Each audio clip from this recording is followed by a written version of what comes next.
સાકાર લઈ રહ્યું છે અને એના લોકાર્પણ માટે આપણે સૌ ઉમર પરિવારે કરેલું પાંતસ્મરણીય પૂજ્ય અંબાબા અને હરદાસ બાપાના સ્મૃતિ રૂપે એ સુંદર મજાનું આરોગ્ય મંદિર કહેવાનું છે.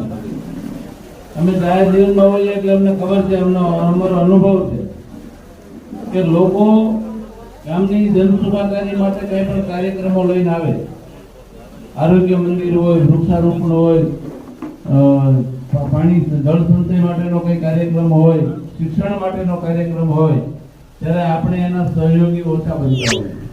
નવરા બેઠા હોય તો ઓટે બેઠા હોય પણ ત્યાં જતા નથી.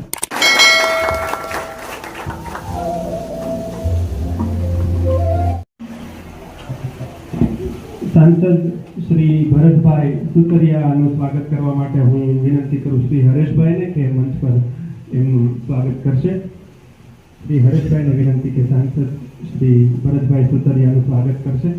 આવો આ પ્રસંગને આપણે આ સ્વાગત એટલા માટે જ આપણે કરી રહ્યા છીએ કે કળારિયાને વિનંતી કે એમનું સન્માન કરશે શ્રી રાજેશભાઈ. એમને વિનંતી કે રાજેશભાઈ શ્રી જનકભાઈ તળાવિયાનું સન્માન કરશે. પધારો. એકવાર ખૂબ બધી તાળીઓથી પણ એમને આવકારો. આ પ્રસંગમાં એમની હાજરી એ આપણા માટે ખૂબ પધારો.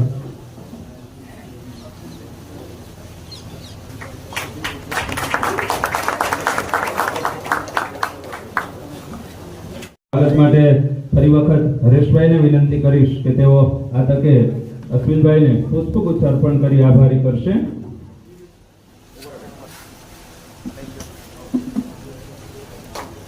જોરદાર તાલીઓથી વધાવીએ મિત્રો. આજના આવા બબ્બે પાવન આજના ધાર્મિક પ્રોગ્રામો પણ એટલા બધા એમની સાથે હોય, એમના રાજકીય પ્રોગ્રામો, સામાજિક પ્રોગ્રામો, અને એ જે નેતાઓ પ્રથમ હરોળમાં ઉપસ્થિત છે મારા શબ્દોના એની ઓળખાણ એની મોહતાજ નથી સાહેબ.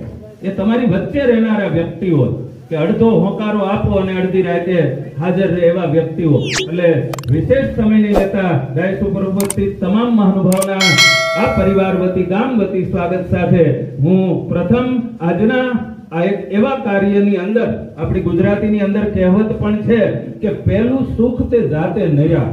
ગમે એટલું બધું તમારી પાસે હોય પણ આ હાડ માંસના લોચાવાળું શરીર જો કામ ન આપતું હોય તો તમારી પાસે ગમે એટલી સંપત્તિ હોય, સત્તા હોય, પ્રસિદ્ધિ હોય, એ કોઈ કામની નથી. તો એના માટેનું આ પરિવારે જ્યારે વિચાર્યું અને એમને પ્રોત્સાહિત કરવા માટે જ્યારે આવા મહાનુભાવો ડાયસ ઉપર ઉપસ્થિત છે તો સૌપ્રથમ હું વિનંતી કરીશ આદરણીય જનકભાઈ તળાવિયા સાહેબ, આપણા ધારાસભ્યશ્રીને કે આજના પ્રસંગે આ પરિવાર અને ગામને ઉદ્બોધન કરી આભારી કરે. શ્રી જનકભાઈ તળાવિયા સાહેબ.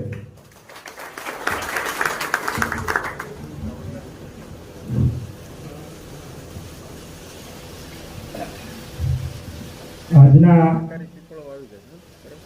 પીપળવા મુકામે યોજાયેલા અનોખા કાર્યક્રમમાં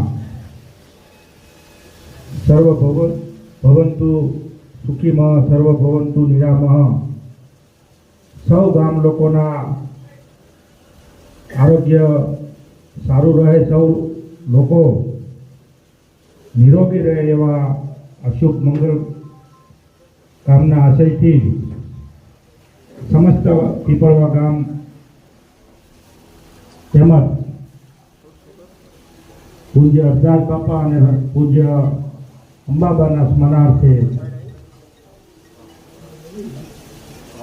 જે આજે આ નૂતન ન્યાય મંદિર આરોગ્ય મંદિરનું જે લોકાર્પણ કાર્યક્રમમાં આપણી વચ્ચે ઉપસ્થિત આપણા લોકલાડીલા અમરેલી જિલ્લાના સાંસદ ભાઈ શ્રી ભરતભાઈ સુતરિયા, આપણા અમરેલી જિલ્લાના આરોગ્ય ચેરમેન ભાઈ શ્રી અશ્વિનભાઈ, આપણા અમરેલી જિલ્લાના ડીડીઓ સાહેબ, પૂર્વ બોટાદ જિલ્લા પંચાયતના પ્રમુખ ભાઈ શ્રી ઘનશ્યામભાઈ વિરાણી, અમારા બીએલ રાજપરા વડીલ જેઓ ટીબી હોસ્પિટલના ટ્રસ્ટી એવા અમારા પૂર્વ ચેરમેન અને સાથે સાથે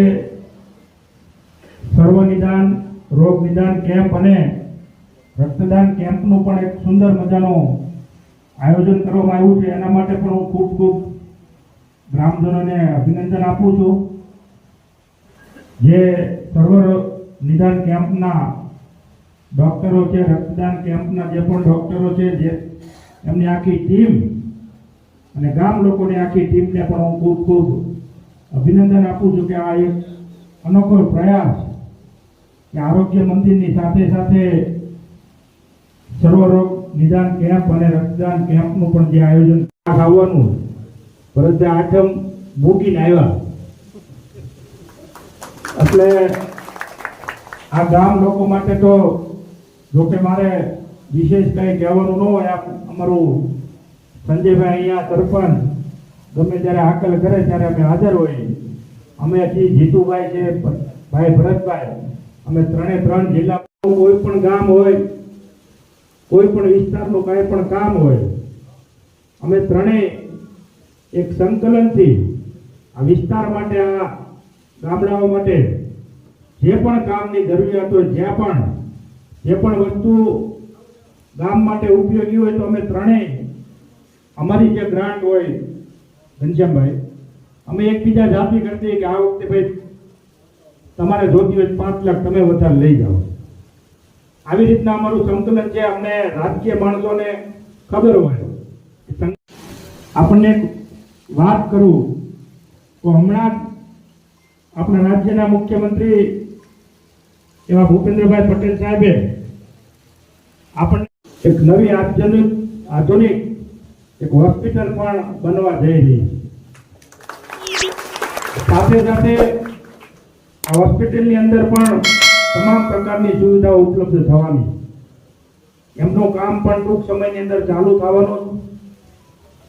બીજું, જ્યારે આરોગ્યની વાત છે ત્યારે આપણા તત્કાલીન મુખ્યમંત્રી અને હાલના વડાપ્રધાન માનનીય નરેન્દ્રભાઈ મોદી સાહેબ અને આપણા આદરણીય મુખ્યમંત્રી ભૂપેન્દ્રભાઈ,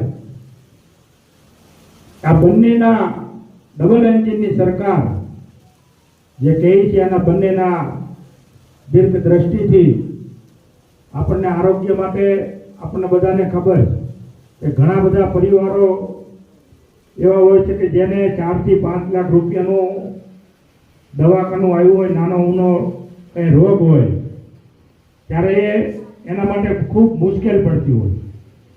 એની અંદર આ યોજના પ્રધાનમંત્રી આયુષ્યમાન યોજના આ પ્રથમ એવી યોજના આ ભારત દેશની અંદર છે કે એની અંદર 5 લાખ રૂપિયા વડાપ્રધાનના ફંડમાંથી અને અહીંયા ગુજરાત સરકાર તરફથી 5 લાખ એમ કરીને 10 લાખ રૂપિયાનું પણ આપણને એક ખૂબ સારો એવો લાભ આ યોજના થકી આપણને બધાને મળી રહે. ત્યારે વિશેષમાં આપણને અહીંયાથી ભરતભાઈ પણ કહેવાના છે અને અમારે ઘણા બધા કાર્યક્રમો બીજા હોવાથી આપ સૌ અહીંયા આટલી મોટી સંખ્યામાં, એમાં આજે જન્માષ્ટમી અને 2 દિવસથી તો આ વરસાદ પણ આપણને મોજ કરાવી રહ્યો.